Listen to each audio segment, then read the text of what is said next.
बॉडीला कुठं त्याच्यात हे झालेलं नाही, डॅमेज झालेलं नाही.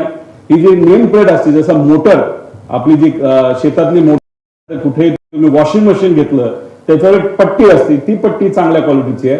इथं प्लास्टिकचं काहीतरी तिथं लिहिलेलं आहे, हे सुद्धा त्याच्यामध्ये कुठंच त्याला काही डॅमेज झालेलं नाही. आणि हा जो कनेक्टर असतो तो कनेक्टर सुद्धा कदाचित तो प्लास्टिक नाही तर कशाचा असू शकतो, तर तो कनेक्टर तिथे डॅमेज झाला नाही. आणि ह्याच्या आत एक चिप असते आणि एक रेकॉर्डर असते, त्यात 1600 डिग्री, म्हणजे हे सगळं टेक्निकल तुम्हाला सांगितलंय. हा आहे.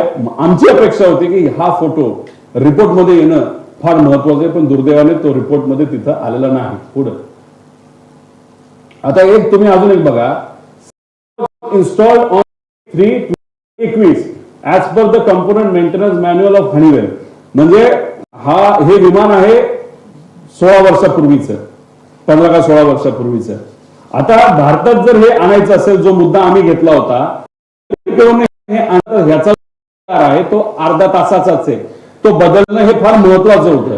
ठीक आहे, चला तुम्ही बदललं, ते बदललं 21 मध्ये, त्याचा अर्थ हा सीव्हीआर हा 21 मध्ये बदलल्यामुळे हा लेटेस्ट सीव्हीआर असेल.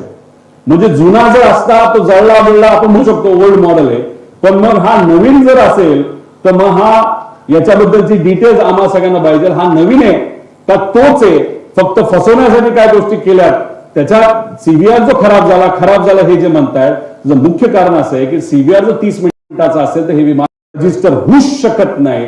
आणि रजिस्टर होऊ शकत नाही, मग डीजीसीएचे अधिकारी अडचणीत येतील, म्हणून त्यांनी रिपोर्ट मध्ये हे मॅनिप्युलेशन केले असं माझं मत आहे. आणि 3 मे 2021 तर हा सीव्हीआरचं मॉडेल आहे, हे आपल्याला तिथं हनीवेलला उचलावं लागेल. हे मॉडेल कधीच आहे, हे जुनं मॉडेल आहे का नवीन मॉडेल? आणि नवीन मॉडेल जर लावलं असेल तर VSRने हे घेतलं कधी, कुठून घेतलं मॉडेलचे, हे सगळ्या पद्धतीने इन्व्हेस्टिगेशन होणं महत्वाचं आहे. पण हे एअरक्राफ्टच चुकीच्या पद्धतीने आल्यामुळे आमचं मत आहे की हे जुनंच आहे, पण हे रिपोर्टमध्ये या बाबतीत नवीन आहे असं तरी दाखवलेलं. त्यामुळे नवीन असेल, नवीन मॉडेल असेल तर जळणं हे अशक्यच आहे असं आपल्याला म्हणावं लागेल. पुढे आता ह्याच्यात बघा, झारखंडमध्ये हा जो क्रॅश झाला याच्यामध्ये ब्लॅक बॉक्सच नव्हता.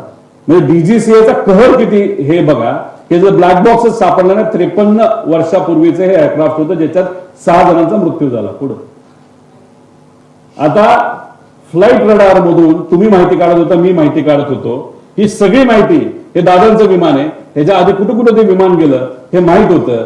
त्यानंतर हे दुसरं आहे ज्याच्या सीएम आणि मोठे लोक वापरतात, हे सगळी माहिती होती. आपण हे प्रेझेंटेशन घेतल्यानंतर हे दोन्हीकडचं जर आपण बघितलं, हे वाईप ऑफ करून टाकलंय. म्हणजे माहिती कुठेतरी दाबवण्याचा प्रयत्न केला जातो आणि तीच लोक माहिती दाबतात ज्यांना कुठेतरी भीती असते की याच्यात काहीतरी आपलं बाहेर निघेल.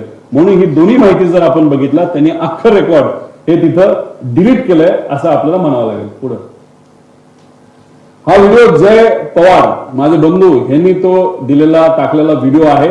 ते पण आपापल्या लेवलला, त्यांच्या लेवलला जी काय माहिती